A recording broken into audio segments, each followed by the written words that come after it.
So this proof was first given by Euclid, and its actual form was actually a bit different than what I'm about to show you. But that's only because at that time algebra wasn't completely invented. So first off, let's go back to the definition of a prime. Well, at least for this proof, the definition of prime number is that a prime number is basically a building block of a normal number.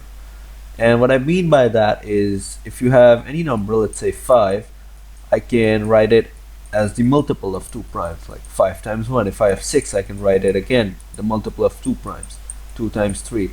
If I have 7, I can write it as 7 times 1, right? And this is going to be important, and you'll see why in just a minute.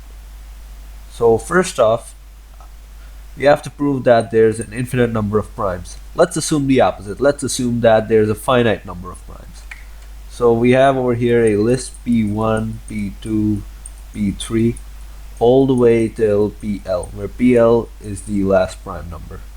And let's say that another integer, let's say Q, equals P1 times P2 times P3 all the way till PL, and then plus 1. Now there's only two possibilities. Q is either prime or not prime. Well, if it's prime, then Q is simply a prime that's not in our original list. Therefore, we've proven that there's an infinite number of primes. But if Q is not prime, then we know that it has to be completely divisible by some prime, right? Because that's the definition of a prime number. And you can see that if you try to divide Q by any of the primes in this list, you'll still be left with this 1 over here. It's not going to be completely divided, right?